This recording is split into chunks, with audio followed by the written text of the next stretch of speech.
कोई बात नहीं, दोस्त बनाना कोई बुरी बात नहीं, इस बात को हम मानते हैं। स्त्री शरीरधारी पुरुष शरीर को मित्र बना सकता है, कोई दोष नहीं। ये भारत है, भारत वो धर्म भूमि जिसे हर विश्व का एक एक देश प्रणाम करता है। इस देश की एक महात्मा गया तो आश्चर्यचकित उपदेश सबको आसक्त कर लिया, श्री स्वामी विवेकानंद जी। यदि आप किसी भी तरह से हस्तमैथुन आदि के द्वारा, गंदे दृश्य देख करके, गंदी क्रियाओं के द्वारा आप अपना नाश करते रहेंगे तो ना आप इस लोक में सुखी रहेंगे ना परलोक में। ये जो जितने भी दंड विधान है सब उसके ऊपर लागू हो जाएंगे। ऐसा नहीं कि कलयुग है तो आप किसी को छेड़ोगे तो पुलिस आपको छोड़ेगी क्या? देखो, अपने लोग उपासक हैं, हम जहां जहां आसक्त हो रहे हैं उसमें हमारे मन का केवल भ्रम है। शरीर के द्वारों में कहीं सुख है, घृणित द्वारों में कहीं सुख है। अगर सुख होता तो इनके भोगने के बाद हृदय कह देता कि अब कछुनाथ न चाहिए मोरे, शांत हो जाता। फिर ऐसा क्यों होता है कि उसको एक जगह तृप्ति नहीं होती? क्योंकि वहां सुख है नहीं। फिर सोचता है शायद उसमें हो, उसमें हो, उसमें हो। पूरे के पूरे युग के युग व्यतीत हो गए, कल्प के कल्प व्यतीत हो गए भोगते हुए, क्या सुख मिला? क्या स्त्री शरीर सोचता है पुरुष शरीर में सुख है, पुरुष शरीर सोचता है स्त्री शरीर में सुख है, या आदि आदि। अगर सुख होता तो पूरे ब्रह्मांड में पशु पक्षी कीड़ा मकोड़ा सब मैथुन धर्म से युक्त है, ये सब सुखी हो जाते हैं ना। जो जितना भोगा सकते उतना ही दुखी। देख लो, अशांत, क्लिष्ट, परेशान और पापाचरण युक्त। ये क्या है? मन को समझाइए। वैरागी भगवत मार्ग का पथिक मन के द्वारा ऑपरेशन करता है हर वस्तु का। ये सब इसको ऐसा ना समझे कि बड़ी गुप्त बातें हैं। गुप्त बातें हैं प्रिया प्रीतम के दिव्य चिदानंद में रहस्य की। ये गुप्त बातें नहीं, इनको समझो खोल करके। यदि आप किसी भी तरह से हस्तमैथुन आदि के द्वारा, गंदे दृश्य देख करके, गंदी क्रियाओं के द्वारा आप अपना नाश करते रहेंगे तो ना आप इस लोक में सुखी रहेंगे ना परलोक में। मान लीजिएगा, ये बातें न तो कही जाती हैं और न सुनी जाती हैं और न समझी जाती हैं। इसीलिए हमारा बहुत ही आगे की पीढ़ी जो सनातन धर्मावलंबी, जो भागवत, हर देश से महान भारत देश को क्यों कहा गया? ऐसा भी है कि अन्य देश स्वीकार किया जाता है कि हमसे धनी है, स्वीकार किया जाता है कि वैज्ञानिक तत्वों में भी वो हमसे आगे हैं, पर भारत को महान धर्मशाली देश कहा गया है। कोई भी किसी भी देश का धर्म गुरु हो हमारे देश में आएगा, हमारी ऋषियों के सूत्रों से ही अपने धर्म को पुष्ट करेगा। साप का मूल जड़ भारत धर्म का है। कहीं भी हो, कहीं भी देख लो, चाहे जिस देश का नाम लो, कहीं न कहीं किसी भारत के ब्रह्म ऋषि की छाप लेकर के डोल रहा है। भारत भोग प्रधान देश नहीं है, भारत धर्म प्रधान देश है। यहाँ धर्म गुरुओं के द्वारा धर्म स्थापना करके चलाया जाता है। यहाँ आज जो हम समझ रहे हैं कि बाहरी परिपाटी हमारे भारत में आ जाए तो भारत आधुनिक और सर्वश्रेष्ठ देश माना जाएगा, कभी नहीं। भारत अपनी परिपाटी से चलता है, तब सब देशों के ऊपर राज्य करता है। किसी भी देश में न पतिव्रता मिलेगी न यति मिलेगा, ब्रह्मचर्य का कहीं नामो निशान नहीं मिलेगा। ये भारत देश में ही मिलेगा। यहाँ ब्रह्मचारी मिलेंगे, यहाँ सती मिलेंगे, यहाँ प्राणपण से धर्म का पालन करने वाले मिलेंगे। अब हमारे जो नई पीढ़ी है वो आधुनिकता को स्वीकार कर रही है। गर्लफ्रेंड, बॉयफ्रेंड, कौन सा रिलेशन है? Live in relation. ये हमारे कहीं किसी भी धर्म ग्रंथ में लिखा हो तो आप बता दीजिए। बाल्यावस्था से आज तक जितने भी धर्म ग्रंथों का स्वाध्याय हुआ, कहीं भी लिखा हो तो ये बोलो सर्वनाश का स्वरूप है कि नहीं है? अभी बच्चा ना तो लोक को जानता है, ना परलोक को जानता है, ना हित को जानता है, ना अहित को जानता है। अभी उसका ब्रह्मचर्य किसी काम लायक नहीं हुआ और वो उतर गया व्यभिचार में। क्या होगा उसका जीवन? क्या होगा जीवन? चाहे वो स्त्री स्वरूप में चाहे पुरुष स्वरूप में हो, क्या बिना संयम के, ये पशुता के व्यवहार से किसी की ना लौकिक उन्नति होती है ना परमार्थिक उन्नति होती है। पर कौन सुनेगा?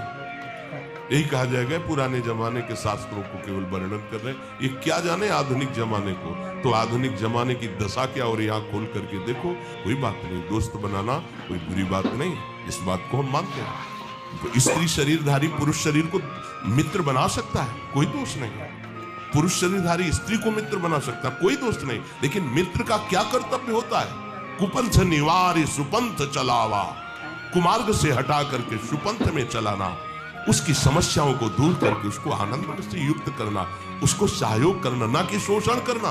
दोस्ती कहते हैं उसके दुखों को मिटा करके उसको शांति और सुख के मार्ग में ले जाना।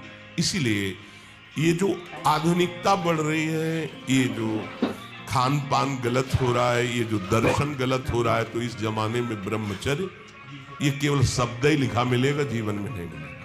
नए नए बच्चे व्यसन कर रहे हैं, नशा कर रहे हैं, गंदे आचरण कर रहे हैं, क्या होगा?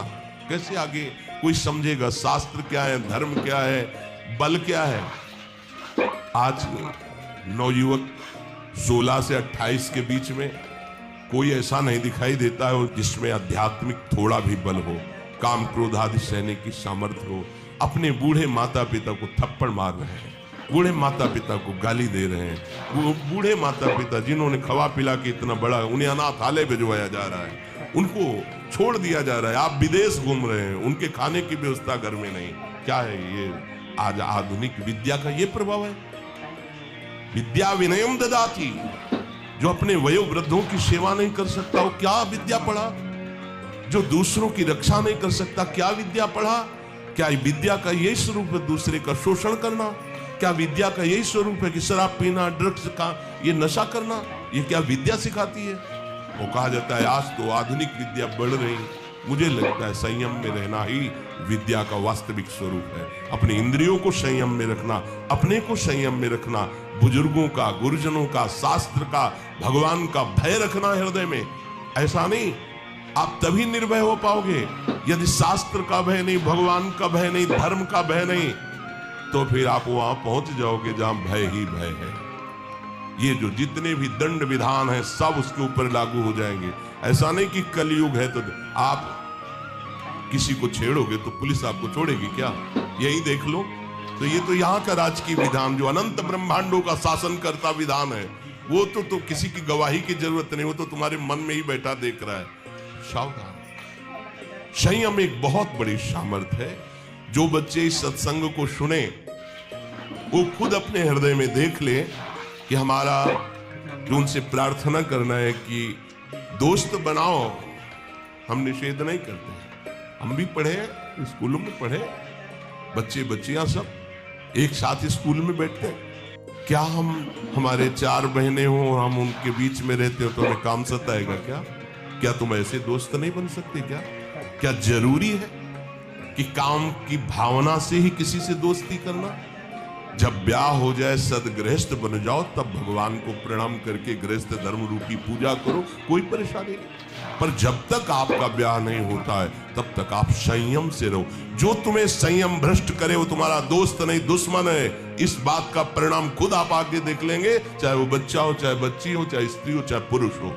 दोस्त वही है जो हमारे संयम को पुष्ट करे। संयम भ्रष्ट कर दे उसे दुश्मन कहते हैं। जो हमारे भागवतिक मार्ग को नष्ट कर दे, जो हमारी पवित्रता को नष्ट कर दे, जो हमारे संयम को नष्ट कर दे, वो दोस्त कैसे हो सकता है? वो हमारा फ्रेंड कैसे हो सकता है? बहुत सावधानी की जरूरत है। ये बाहरी देशों की बातें हमारे देश में नहीं चल पाएंगी। आज हमारा मन इससे, कल हमारा उससे मन। हमारे देश में इसका निषेध किया जाता है। हमारे धर्म ग्रंथ, हमारे धर्म गुरुओं ने इसका निषेध किया है। ये भारत है, भारत वो धर्म भूमि जिसे हर विश्व का एक एक देश प्रणाम करता है। इस देश की एक महात्मा गया तो आश्चर्यचकित उपदेश सबको आसक्त कर लिया, श्री स्वामी विवेकानंद जी। एक महात्मा गया तो विषयी पुरुषों के हाथ में भी माला पहला दिया और कृष्ण कृष्ण पुकारने के लिए विवश कर दिया उसे। ये भारत है, जिधर भी गए तो जयकारा लगवा दिया अपने धर्म का। यहाँ के ग्रंथों में यहाँ के गृहस्थों की जय जयकार लिखी हुई है। आप भक्तमाल उठाकर देखिए कि 100 में 10 विरक्त होंगे, 90 गृहस्थ होंगे, और वो सब ऐसे महापुरुष जो विरक्तों से भी बढ़ करके हैं। तो ऐसा नहीं कहा जा सकता कि गृहस्थ में धर्माचरण नहीं होता, गृहस्थ में भगवत प्राप्ति नहीं हो सकती, गृहस्थ में संयम नहीं हो सकता। बिल्कुल गलत बात। सावधानी से चलो। यह प्रसंग है इस विषय का, इसलिए सबसे विनय करता हूं कि यदि आप संयम से चलोगे तो इस जन्म में भी सुखी, शांत और बलवान रहोगे और आखिरी में तुम्हें महाआनंद सिंधु प्रभु स्वीकार कर लेंगे। अगर अधर्माचरण करोगे तो ये अधर्म ही तुम्हें नष्ट कर देगा, धर्माचरण करोगे तो धर्मो रक्षति रक्षिता, ये धर्म स्वयं तुम्हारी रक्षा कर लेगा। हमारे हृदय में जो अंतःकरण में मन है, इसको समझाना चाहिए। अगर विषय भोग में सुख होता तो सब सुखी हो गए होते। उर्वशी जो भगवान नारायण की जंघा से प्रकट हुई और काम को भी मोहित करने की सामर्थ्य रखती है, महाराज पुररवा ने पत्नी रूप से उसे स्वीकार किया। इतने प्रतापी और पुण्यवान थे। परिणाम क्या हुआ? पागल बने घूम रहे थे। भगवत कृपा से जब ज्ञान हुआ तो उनका आज तक मुझे तृप्ति नहीं हुई, मैं पुरुष सिंह और राजर्षि कहलाया, मेरी क्या दुर्दशा हो गई। वर्णन एकादश स्कंद में आप पढ़ के देख लीजिए। महाराज ययाति भगवान शुक्राचार्य की पुत्री देवयानी से ब्याह हुआ, पर शर्मिष्ठा में भी आसक्त हुए और अपने पुत्र की 1000 वर्ष जवानी का भोग किया। फिर घृणित भाव से विषयों का त्याग किया कि क्या अपने पुत्र की आयु तक का भोग कर डाला, मिला कुछ नहीं। किसको मिल सकता है? ये केवल भ्रम। चलो, जो भ्रम में फंसे हैं भगवान उनकी रक्षा करें, पर आप लोग तो भगवत कृपा पात्र और भगवत मार्ग के पथिक हैं, तो संयम पर आप आइए। आप अपने मन को ब्रह्मचारी बनाइए। प्रियालाल के सिवा मन का और विषयों में जाना, ये मन का व्यभिचार है। प्रियालाल सुख समुद्र है, इसके सिवा और कुछ सोचना कि इसमें सुख है, बुद्धि का व्यभिचार है। अगर बुद्धि ये निश्चय की हुई कि श्यामा श्याम के नाम रूप लीला धाम के सिवा कहीं सुख नहीं, ये बुद्धि का ब्रह्मचर्य है। निरंतर अपने आराध्य देव के चिंतन में डूबा, ये चित्त का ब्रह्मचर्य है। और चित्त विषयों का चिंतन कर रहा है, शब्द स्पर्श रूप रस गंध का, ये चित्त का व्यभिचार है। और मैं पुरुष हूं, मैं भोगता हूं, ये अहंकार का व्यभिचार है। और मैं प्रियालाल का दास हूं, ये अहंकार का ब्रह्मचर्य है। अंतःकरण ब्रह्मचारी, इंद्रिय ब्रह्मचारी, फिर आपको कोई परास्त ही नहीं कर सकता। आपका स्वभाव हो जाएगा ब्रह्मचारी व्रत स्थिता। ब्रह्मचर्य रक्षा के लिए पहला तो ये निश्चय करना होगा कि आपकी वीर में महत्व बुद्धि हो जाए। जिसे आप व्यर्थ समझ रहे हैं वो बहुत बड़ी जीवनी शक्ति है। चाहे जितना आप उसको निकालते रहिए, आपको सुख कभी नहीं मिलेगा, दुख बढ़ता चला जाएगा। और आप थोड़े दिन ब्रह्मचर्य रह के देखिए, जब आप ऐसी क्रियाओं से युक्त होने के बाद ब्रह्मचर्य रहेंगे तो कुछ समय तक आप बिल्कुल ब्रह्मचर्य नहीं रह पाएंगे। पहले समझ लीजिए, स्वाभाविक आपका वीर स्खलित होता रहेगा बिना किसी चेष्टा के, कई तरह से। अब आपको घबराना नहीं, पर कोई क्रिया नहीं करनी है और संयम से रहना है।